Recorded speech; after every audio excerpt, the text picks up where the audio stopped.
Hello everyone, today we're doing a cooking episode. So here I have a steak and I'm just gonna start cooking it right now.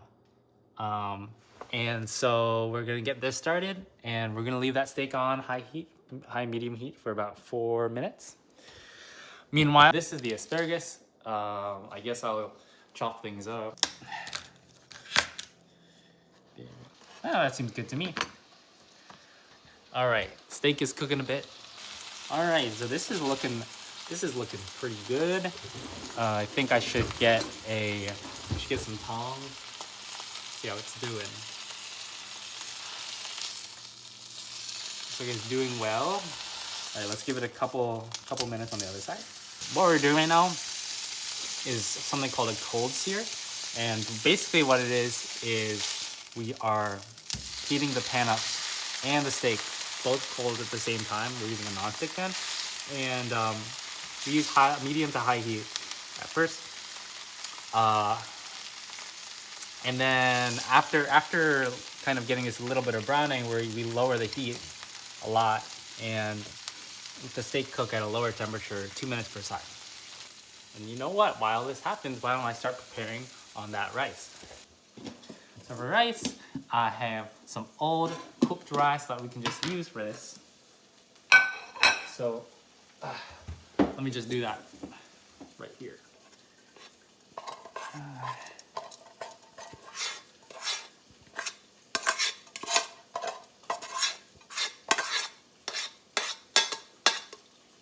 Okay, great. So after spilling all the rice everywhere, now let's flip our steak one more time. Let's see how it's doing. You see it's cooking nicely, it's all in fat. It's also starting to brown a bit more on the surface, which is great. Also, I'm really smelling burnt soap, so I guess I didn't wash the oven. The stove. I guess I didn't wash the stove so cleanly. All right, so it looks like our olive oil is kind of getting hotter now, which is good. All right, I think it's time to add the asparagus. So let us do that. Ooh, that's nice.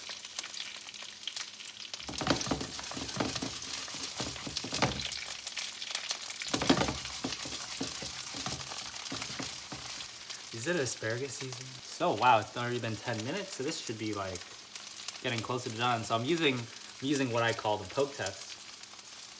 And so I can basically feel, as the steak gets firmer, it is getting closer to cooking. So this side's pretty firm. This side's pretty squishy, so it's still rare, but it's kind of medium around this side. So, all right, it's cooking time.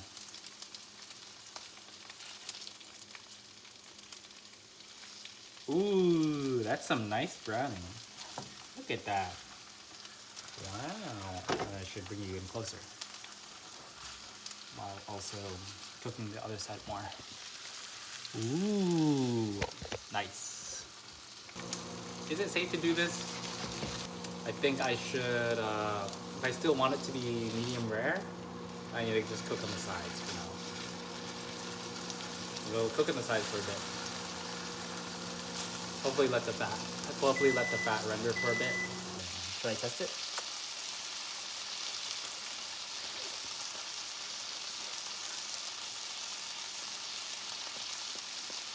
Oh, that's overcooked. That's kind of overcooked. Okay, it's cooked, guys. It's cooked. All we need to do is make sure everything's plated. Number 1, rice. Bingo. Asparagus. Very nice. Ooh. Our steak. So our steak should be done now. So let's let it rest on our plate. All right, so that's in 17 minutes. We have our steak, rice, and asparagus. And then we should let the steak rest for 5 minutes. I don't know if I am allowed to have wine on a YouTube video, but here's some wine. It is from Quadrum. So this wine is pretty dark, but it's also clear. It's really dark. It's got this dark ruby red. It has strong notes of red. This is very fruity and potent.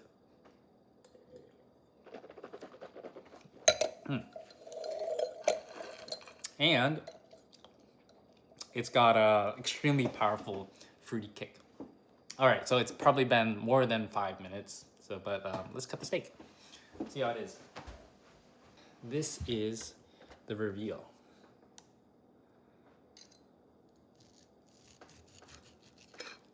Oh, that's not good. Oh no, that's so bad. All right, so we got a medium steak with a ton of gray outside, which is not what you want. Maybe just like my temperature is too high, I guess. Oops. Well, but I'm sure it's delicious. Let me try it out.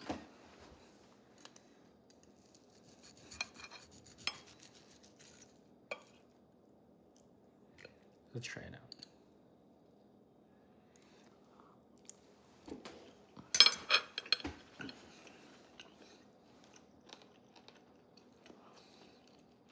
That's pretty good. It's really hard to mess up a steak. I guess I'm gonna continue eating this. Now, imagine we are on a date, and I am on a date. What the hell is this accent? I need to get a bigger stool for the stool.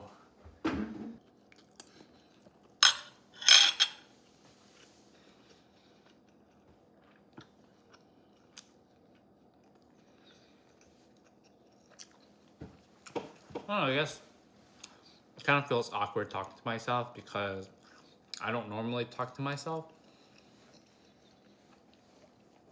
But maybe this could be an exercise in self-awareness.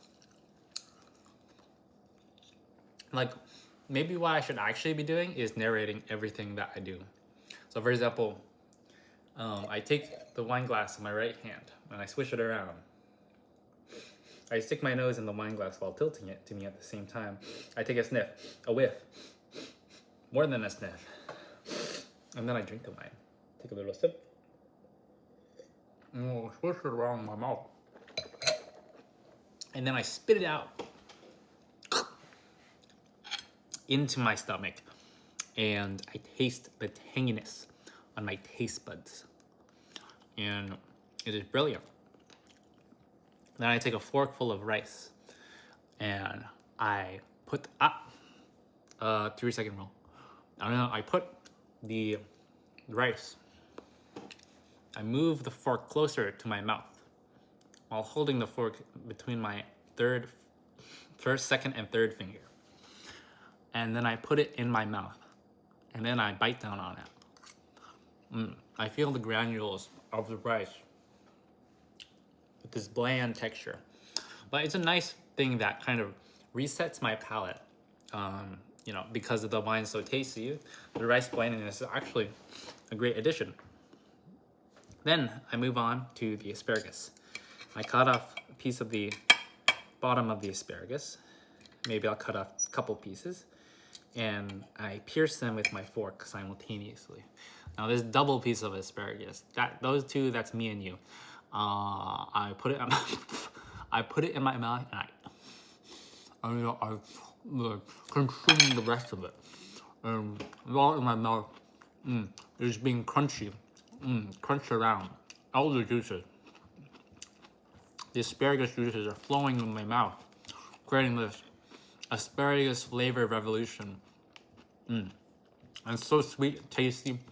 Got this nice savory bit, got a little bit of this gamey flavor, which is eventually going to probably turn my piss into smelling very pungent later on. I don't know if anyone else experiences the same thing. Maybe it's a me problem. Then I take some more rice, or maybe I should eat some more of my steak because I've been neglecting it. So I use my knife and fork to reposition my steak. As you can see, this is an advanced technique which can rotate the steak into any number of positions. Now, I position my steak on my right so that when I cut, I can pierce the bit of steak that I want to take with my fork so I can just eat it after cutting it. And then I do a sawing motion with the steak knife that very easily cuts through the steak. Now, using my fork, I can puncture that small piece of steak, examine it. It is covered in rice globules, but if you ignore that, it looks pretty juicy. It looks like there's this pink center and this gray ring around it, and some nice a little bit of Maillard browning on the top and bottom. I'm going to, with my right hand, take my wine glass. Also examine my wine, still looks the same. Gotta give it a swirl and a whiff. This wine surprisingly has 13% alcohol, which is actually a strong amount of alcohol. Even though the alcohol is present, in the smell especially, the taste, the fruit is very prominent. And so, after getting that burst of fruitiness, I'll take the steak in my mouth and give it a few bites. It's juicy and tender, and the juices spill out.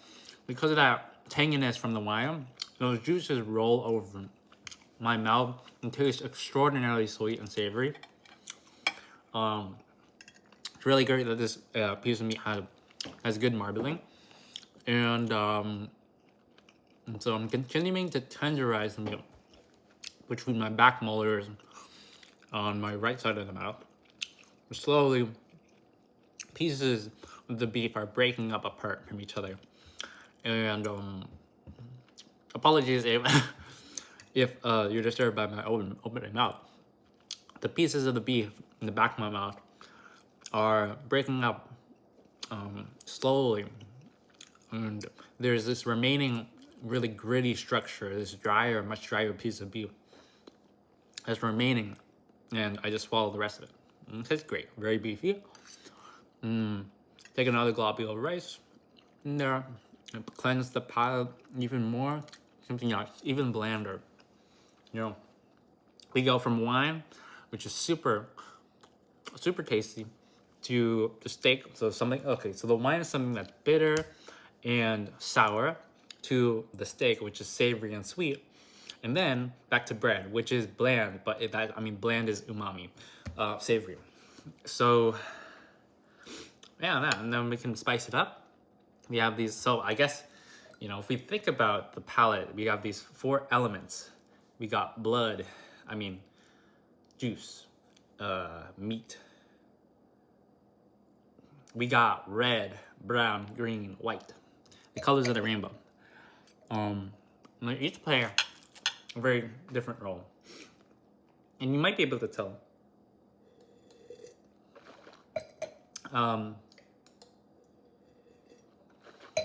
by the way that I'm drinking about this, is that I've been, I really like eating food one by one. I think that makes it very organized. It makes it very easy for me to control which foods I eat in what order. And so if you think about it, how many combinations of ways could I eat this? So I could eat rice and steak for any 2 pairs of food, with repetitions included, with these 4 elements. I can do this 16 different ways. And if we consider any sequences of 3 foods, because maybe one followed by the other is actually, maybe a sequence of 3 matters. That would be 4 times 4 times 4, which is, I'm failing, 2 to the 6, which is, wait, what? Yeah, which is 64. That was not a good display of my math.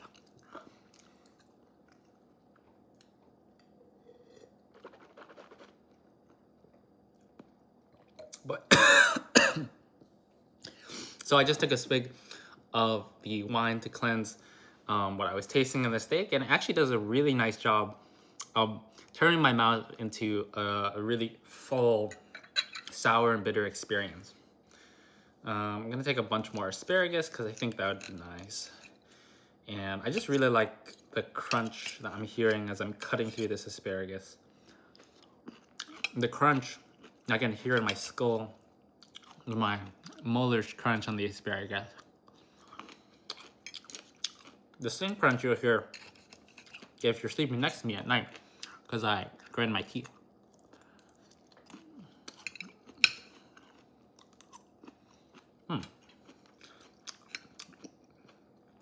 So